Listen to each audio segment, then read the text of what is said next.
Welcome to ambition seated channel. विकास की अब आज हम आपको विकास की अवधारणा एवं अधिगम के बारे में बताएंगे। विकास की अवधारणा कहते किसे हैं? अब देखो, आयु बढ़ने के साथ साथ आपका आकार, लंबाई, भार और आंतरिक अंगों में होने वाले परिवर्तन को हम वृद्धि कहते हैं। इसको हम वृद्धि कहते हैं, बढ़ रहे हैं हम। जबकि बौद्धिक, मानसिक, भावनात्मक, सामाजिक और अन्य पक्षों में परिपक्वता विकास कहलाती है। विकास में आयु के साथ होने वाले परिमाणात्मक परिवर्तनों के साथ ही गुणात्मक परिवर्तन होते हैं। कहने का मतलब ये है कि विकास और वृद्धि में बहुत बड़ा अंतर होता है। वृद्धि वो होती है जो हमें दिखाई देती है, विकास जो होता है निरंतरता चलता ही रहता है। अब हम कह सकते हैं कि विकास की प्रक्रिया शारीरिक वृद्धि के बाद भी चलती रहती है। यानी कि शरीर तो हमारा बढ़ जाता है, स्टॉप भी हो जाता है, उसका एक निश्चित अवधि होती है कब तक हमारी लंबाई, रंग रूप कैसा होना है। लेकिन जो विकास है, जब तक हम जीवित हैं तब तक हमारा विकास निरंतर चलता रहता है। बालक के संपूर्ण व्यक्तित्व में हुए परिवर्तनों को ही विकास कहा जाता है। विकास को क्रमिक परिवर्तनों की श्रृंखला कहा जाता है। इसके परिणाम स्वरूप व्यक्ति में पुरानी विशेषताओं की समाप्ति हो जाती है तथा नवीन विशेषताओं का उदय होता है। विकास की प्रक्रिया जीवन पर्यंत चलती रहती है। ये देखिए, ये आपको जो है एक मुनरो के अनुसार, हरलाक के अनुसार भी परिभाषा बताई गई है वृद्धि और विकास के बारे में। तो अगर आप देखना चाहते हैं तो देख सकते हैं। मुनरो के अनुसार है, विकास के जो परिवर्तन श्रृंखला की व्यवस्था है जिसमें बच्चा मूढ़ावस्था से लेकर प्रौढ़ावस्था तक गुजरता है, विकास कहलाता है। यानी इन्होंने बोला है कि जब बच्चा माँ के पेट से, भ्रूण से लगा के प्रौढ़ावस्था तक, यानी कि जब तक वो जीवित है तब तक उसका वो विकास की अवस्थाओं से गुजरता है। अब हरलाक क्या कहते हैं? विकास की प्रक्रिया बालक के गर्भावस्था से लगाकर जीवन पर्यंत एक क्रम में चलती रहती है तथा प्रत्येक अवस्था का प्रभाव दूसरी अवस्था पर पड़ जाता है। यानी कि अगर मान लीजिए बच्चा अगर बचपन में ही डरपोक है ना, तो वो कहीं ना कहीं डर उसका बड़े होने तक भी उसके अंदर रहता है। फिर उसके बाद आपको विकास के बारे में ही बताया गया है कि विकास की प्रक्रिया निरंतर चलने वाली एक सतत प्रक्रिया है। यह जन्म से लेकर मृत्यु पर्यंत चलती है। यह परिपक्वता ग्रहण करने के साथ समाप्त नहीं हो जाती है। विकास शब्द किसी अंग विशेष अथवा व्यवहार के किसी एक पक्ष में होने वाले परिवर्तन को नहीं, बल्कि व्यक्तित्व में आने जाने वाले सभी परिवर्तनों को संयुक्त रूप में व्यक्त करती है। अब थर्ड देखिए, विकास अब वृद्धि से कहीं अधिक विस्तृत अर्थ सजोए हुए हैं। यानी कि वृद्धि तो रुक जाती है। लोग पहले सोचते थे कि वृद्धि और विकास एक ही शब्द, नहीं, वृद्धि और विकास में जमीन आसमान का अंतर है। ये हमारे साइकोलॉजी के अंदर इसे डिफरेंस किया गया है। पक्ष में होने वाले परिवर्तनों को ही नहीं, बल्कि व्यक्तित्व में आने जाने वाले सभी परिवर्तनों को संयुक्त रूप में व्यक्त करता है। थर्ड है, विकास शब्द वृद्धि से कई अधिक विस्तृत अर्थ सजोए हुए। वृद्धि विकास का ही एक भाग है। विकास में वृद्धि का स्वतः ही समावेश हो जाता है। फिर चौथे नंबर पे है, विकास शब्द उन सभी परिमाणात्मक तथा गुणात्मक परिवर्तनों के लिए काम में लाया जाता है जिससे बच्चे के संपूर्ण व्यक्तित्व में आए परिवर्तनों का संकेत मिलता है। विकास के परिणाम स्वरूप आए परिवर्तनों को ना तो प्रत्यक्ष रूप से देखा जा सकता है तथा ना ही मापा जा सकता। अगर विकास, मान लीजिए अगर किसी बच्चे में कोई अच्छाई आ गई है तो ना तो आप उसे नाप सकते हैं, ना तोल सकते हैं कि कितनी अच्छाई आ गई है या कितना गुण आ गया है। ये हम ना तो नाप सकते ना तोल सकते हैं। पता चल जाएगा कि थोड़े दिनों में देखने में कि उसके व्यवहार को देख के कि हाँ, इसमें ये अच्छाई आ गई है या इसके अंदर ये अवगुण पैदा हो चुका है, क्योंकि इसमें परिणात्मक एवं गुणात्मक दोनों ही परिवर्तन घुले मिले रहते हैं।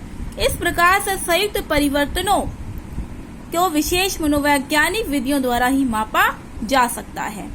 फिर हम चलते हैं वृद्धि एवं विकास का अर्थ देखने के लिए, यानी कि इनके डिफरेंसेस देखेंगे हम। विकास और वृद्धि में सीधा हम डिफरेंसेस की तरफ जाएंगे। देखिए, वृद्धि और विकास में अंतर देखिए। वृद्धि ऊर्ध्वाधर बढ़वार को दर्शाती है, यानी कि ऊर्ध्वाधर बढ़वार वृद्धि क्या होता है कि यानी कि अब बच्चा छोटा सा हुआ है, फिर वो धीरे धीरे बढ़ेगा, यानी कि एकदम से बढ़ जाएगा। विकास, विकास में गुणात्मक परिवर्तन होता है। गुणात्मक यानी कि विकास जो होते हैं उसके बढ़ते चले जाते हैं, 2 गुने 4 गुने बढ़ते ही चले जाएंगे। फिर है वृद्धि का दूसरा पॉइंट, कुछ समय के बाद वृद्धि रुक जाती है। और विकास का दूसरा पॉइंट है, विकास जीवन पर्यंत चलता ही रहता है, खत्म नहीं होता है उसके मरने तक। फिर तीसरा है, वृद्धि एक साधारण प्रक्रिया है। वृद्धि एक साधारण प्रक्रिया है जो ना तो आप रोक सकते हैं, ना ही उसे आप वो कर सकते हैं, स्टॉप लगा सकते हैं, कुछ भी नहीं कर सकते हैं। लेकिन विकास एक जटिल प्रक्रिया है, जो विकास जो है वो बच्चे में कब किस चीज का विकास तेजी से हो रहा है, वो जैसे कहते हैं नहीं, बच्चा पहले तो बचपन में बहुत अच्छा था पढ़ने में, अब वो उसको पता नहीं क्या हो गया। हम इस तरीके से बातें करते हैं ना कि बच्चे में एकदम से इमोशंस परिवर्तन हो जाते हैं, सामाजिकता परिवर्तन भी हो जाते हैं, हर तरीके का जो उसमें परिवर्तन, अच्छा भी भाव उभर रहा है या कुछ गलत बच्चा कर रहा है। उसके बाद है हमारा स्वरूप जो है वृद्धि का, वो बाह्य होता, दिखाई देता है कि वो कितनी लंबाई बढ़ गई है, कितना उसका बाल बढ़ रहे हैं, मतलब हर तरीके से हम देखते हैं ना कि उसके नेल्स वगैरह, उसके जैसे हमें दिखाई दे रहा है कि उसका शरीर का रंग रूप कैसा हो रहा है। लेकिन जो विकास होता है वो आंतरिक होता है, वो हमें नहीं दिखाया जा, नहीं देख सकते, ना ही उसे नाप सकते हैं, तोल सकते हैं कि हाँ जी ये कितना इसके अंदर अच्छाई या संस्कार, संस्कृति, सभ्यता इसके अंदर कितना आया हुआ है। फिर है वृद्धि मात्रात्मक परिवर्तन होता है। मात्रात्मक परिवर्तन होता है कि मतलब उसका कि कितने वो उस जैसे कि हम उसको नाप सकते हैं, जैसे कि वजन देखते हैं ना आप लोग कि बच्चे में 2 किलो वजन हो गया, 10 किलो हो गया और उसकी हाइट 5 फुट इतनी हो गई है, इस तरीके से हम उसे मात्रात्मक बोलेंगे। और विकास होता है, गुणात्मक परिवर्तन होता है कि कभी कुछ भी हो सकता है कि उसके अंदर बहुत अच्छाई जो है वो बहुत दुगने से हो गई है या कम हो गई है, ये हम गुणात्मक परिवर्तन कह सकते हैं, बढ़ता ही चला जाता है। फिर है कोई लक्ष्य नहीं होता वृद्धि का, कोई लक्ष्य नहीं, कोई एम नहीं होता है वृद्धि का कि मतलब मान लीजिए कि हाँ जी नहीं मुझे 6 फुट ही बढ़ना है, नहीं, ये हमारे जीन्स तय करते हैं, ना कि हम तय करते हैं। फिर है विकास में कोई ना कोई लक्ष्य होता है। विकास अगर मान लीजिए हमारे अंदर कोई, अगर मैंने माना कि मुझे फर्स्ट आना है, CTET में फर्स्ट आना है या कुछ भी आना है, तो मैं दिन रात पढ़ूंगी, उसके लिए मैं सब कुछ करूंगी, तो यही एक हमारा विकासात्मक परिवर्तन होता है। फिर है हमारा 7वां, वृद्धि का प्रयोग संकुचित अर्थ में होता है, यानी कि वृद्धि का प्रयोग हमें पता ही है कि हम मात्रात्मक है और एक निश्चित है, अवधि है, क्रम अनुसार होगा। लेकिन जो विकासात्मक जो होता है इसका प्रयोग व्यापक अर्थ में होता है आज के। और फिर उसके बाद हम देखेंगे कि विकास की विभिन्न अवस्थाएं होती हैं। क्या होती हैं? अवस्थाएं होती हैं। अब यहाँ पे बहुत सारे मनोवैज्ञानिकों के अनुसार जो हैं अलग अलग बताई गई हैं।